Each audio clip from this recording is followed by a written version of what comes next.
make sure that he doesn't disappoint the ref too much. Got to bring focus to what he wants.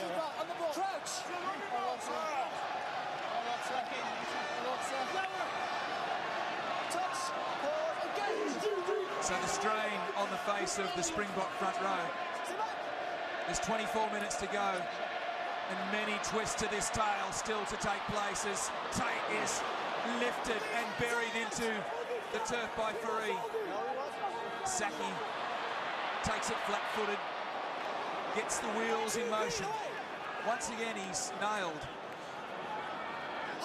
Easter. To the left, Cueto onto Wilkinson, the cut past to Flood. And Tate couldn't handle. Well, it wasn't that bad of a pass. And Peterson had come off his wing. Yeah, they had an opportunity. Yes. They had some room to move, and he probably looked up a tad. So England will have to deal with the adversity of losing the scrums have Jason Robinson and Mike Don't destroy them now, both sides either now. Yeah, it was a little bit too far in front of Tate. Rushed that pass, didn't he? Because he saw Peterson coming up hard. Oh, yeah, he had to. There's a lot of talk to the South Africans, to the referee. Well, look, I have a prop, Dan. I don't have a choice on this one. Okay, time out. It's been a hard road for the English. They've had some tough matches. An easier run for the South Africans. Will that play its part? Well, they're defending extremely well, which is normally the issue. It becomes a difficulty when they play soft teams early. South Africa are a younger side. Danny Rousseau. That tactic, the quick pick-up at the back of the scrum, securing possession for South Africa. Dupree up once again down the tram tracks. That's out on the full. So a mistake from Foray Dupree. And little errors will make massive issues in this game. Harry and William are pretty happy by the looks of it. Just be careful at the moment. England want to get within 3. That'll cause real panic for the South Africans. As it did for the Australians, as it did for the French. Safe ball at 2 for England. Simon Shaw, and out through the back, Sipkis steps back inside. Cueto drives him forward. That's good work from the winger. That's good work from England. Great work from Hipkiss.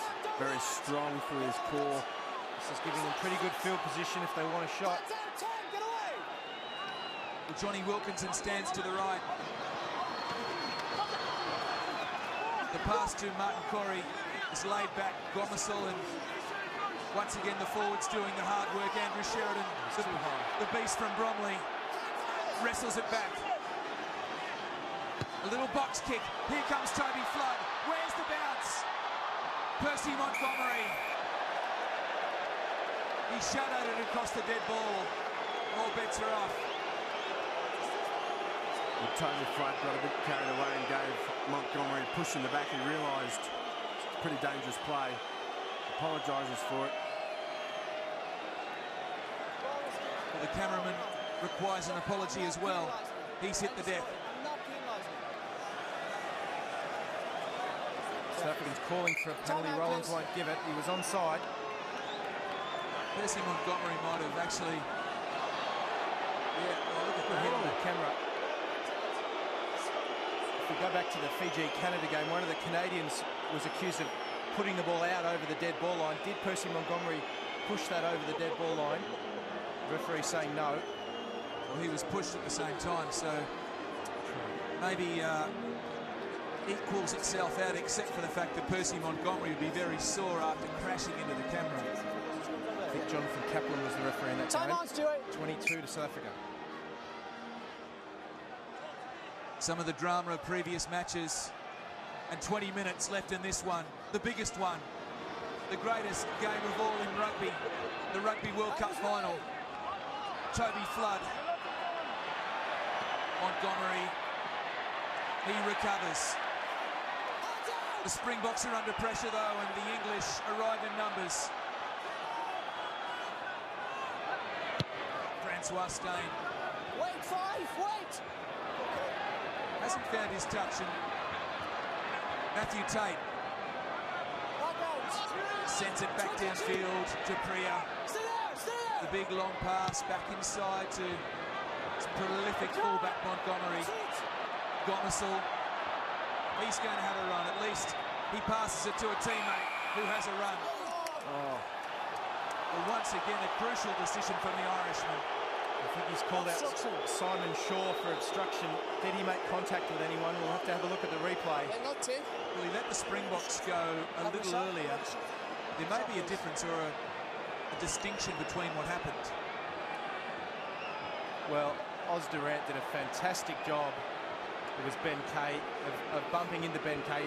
Oz Durant would never have made that tackle. He's not that quick and he's not that good laterally. And Ben Kay had nowhere to go. I mean, it was just the angle or the running line from the English ball carrier. Dan, would not pass the ball. Yes, get them behind. So this will take it beyond a converted try for South Africa. With 18.5 minutes left on the clock. A young man with great responsibility. Steyn puts his name on the scoreboard. 15-6 to South Africa. Time off, please, Stuart. So the Springboks have it by 9 as George Shooter joins the fray.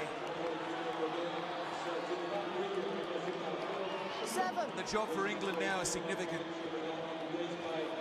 They're certainly not out of it. There's so many chapters left to write in 18 minutes of a rugby final. And they've got some extremely experienced players now not on the field for them, which is crucial. Certainly as Vickery is off injured. Jason Robertson, Mike Catt. England ball. Here they go, the English. Can they hit back immediately? The pass wide to Hipkiss. He tripped and crawled his way forward. Gomersall and Wilkinson out the back to Tate. Nick Easter sends it wide to Corey Saki. Steps inside Matt Field. Habana catches up with him. That's been like a beat of honey all night. Just keep them down, Brian, please. Wilkinson once again rips with a big pass to Hipkiss. The South African defence is up to the task, and so the English will once again consider their options. Wilkinson, this time to the right. George Shooter gets a touch. His support overran it. Ben Kay cleans up. That's a rock, 6.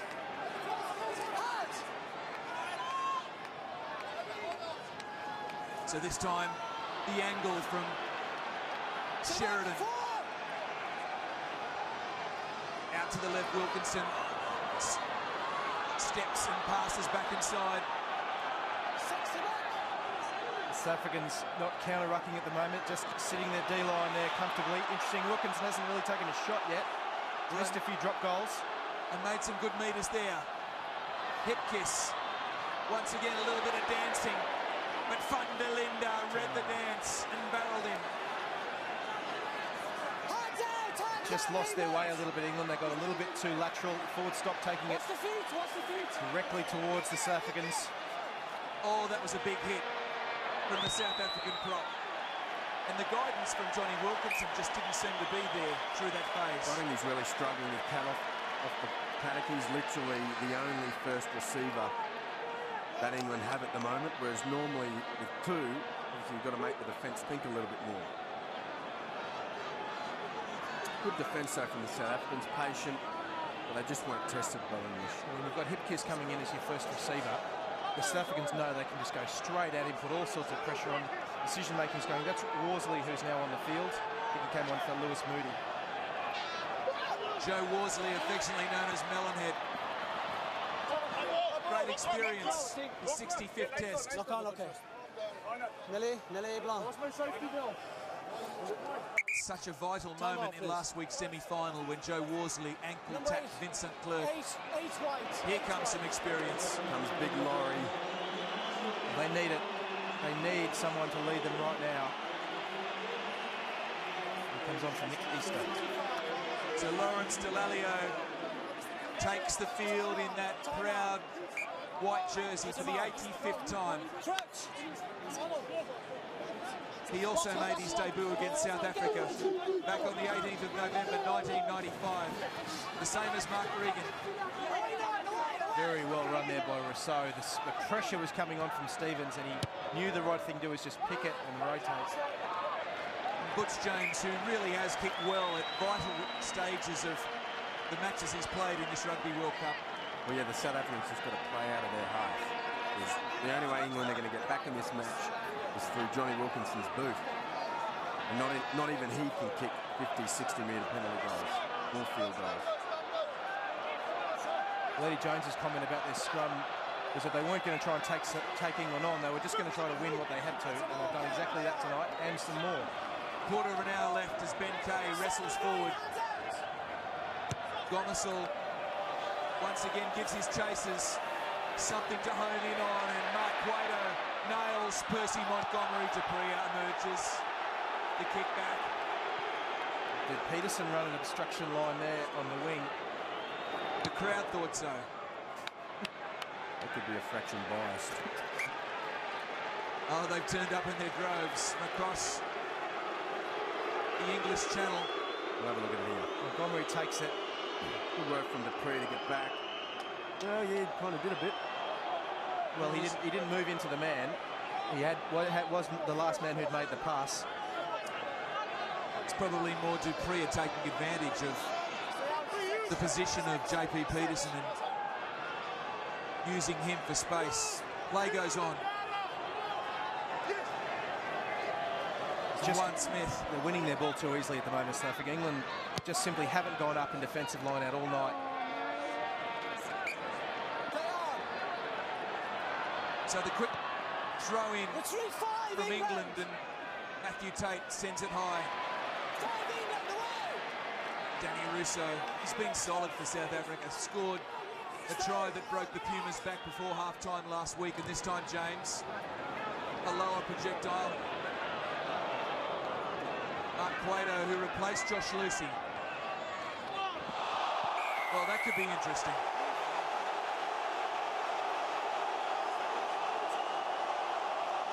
Before the crowd yells, let's have a look at the line that the defender took. Everyone wants him off. Well, it looks like he just ran in between them. You'd find the two Springboks would have just closed the gap on him. So with 12 and a half to go. Another replay. Alan Rowland, well, he's not about to give a yellow card now for something that might turn the match. This still is significant for England. It's a wonderful kick from Wilkinson and their line out. Well, they're lacking direction. There's a kick. Did Smith move? He just stayed in the same spot. That's a good suck. Oh.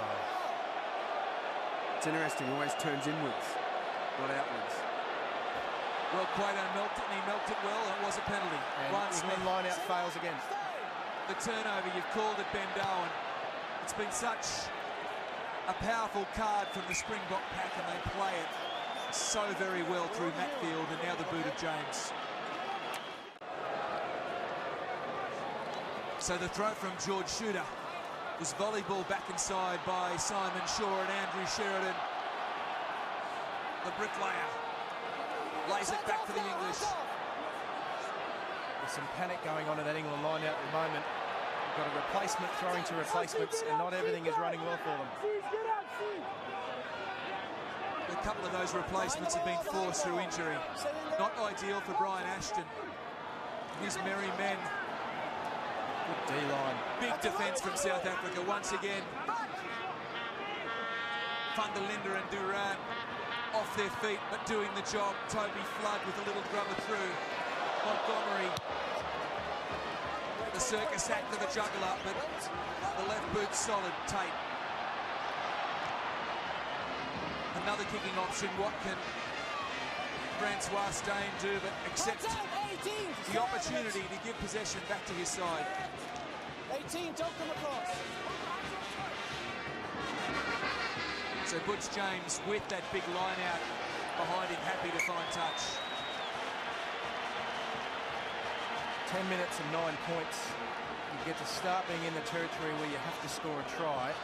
the moment, the South African back three are doing a pretty good job at whatever the English are doing in terms of kicking midfield bombs or long kicks. So they're not going to get turnovers. What England need to do now is to hold on to the ball for long periods of time, start to make some breaks, and their forwards are tired, so they're lacking a recycle. It's 15-6 to South Africa.